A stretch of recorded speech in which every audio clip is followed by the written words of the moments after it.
Hello everyone! Ang gagawin natin ngayon ay not originally from the Philippines, pero one of Pinoy's favorite merienda, ang pork siomai.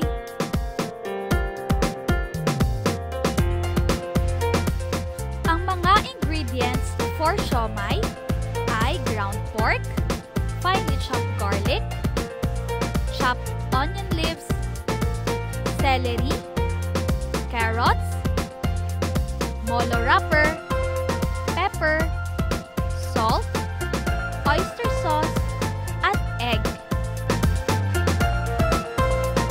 Ang una nating gagawin, paghalu-haluin lang lahat ng ingredients sa malinis na bowl at saka haluin nating mabuti.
Make sure lang guys na malinis ang kamay natin kapag hinalo natin ang mga ingredients.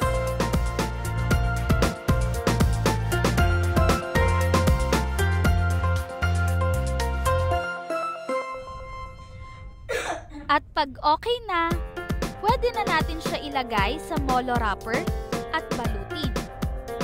Habang nagbabalot naman tayo, pwede na rin tayong magpakulo ng tubig para sa ating steamer.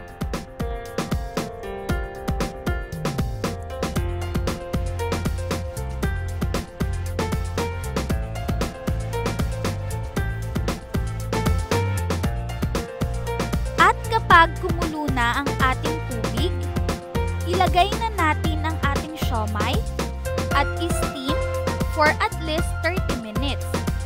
Pinahiran ko nga pala ng konting mantika ang steamer para hindi dumikit ang siomai.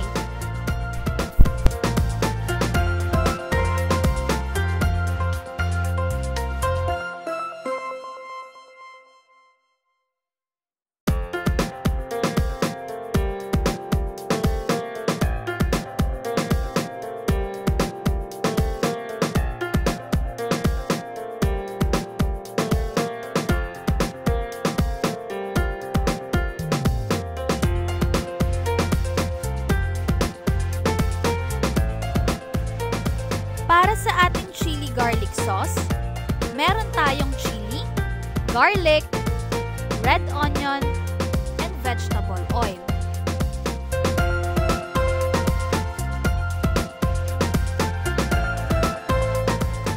Pagsama-samahin lang natin ang ingredients sa blender at ibiblitz natin ito. Pero guys, pulse lang para hindi madurog masyado.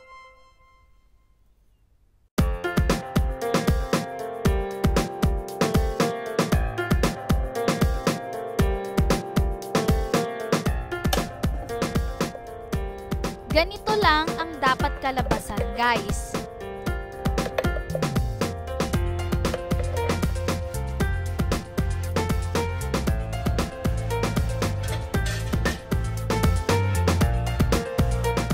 And then, pakuluan lang natin ito sa saucepan.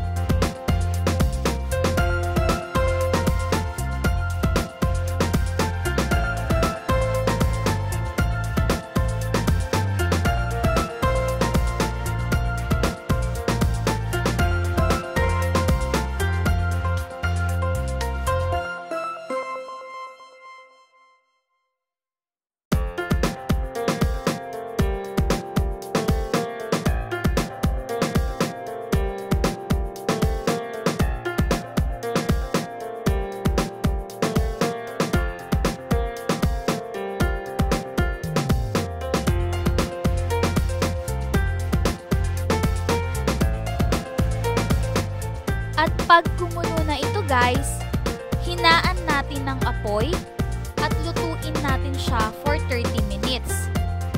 Stir lang natin ito from time to time para hindi masunog.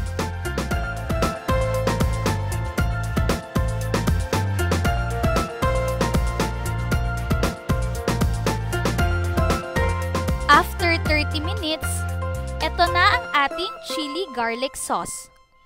Ang shelf life nito ay for 2 months.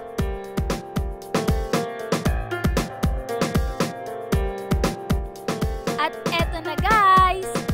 Ready na natin kainin ang ating pork siomai with its perfect na sausawan na chili garlic with soy sauce and lemon.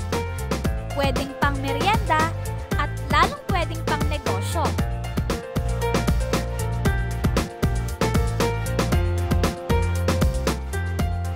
Thank you for watching! Please don't forget to hit like, subscribe, and share button. See us on our next video. Bye!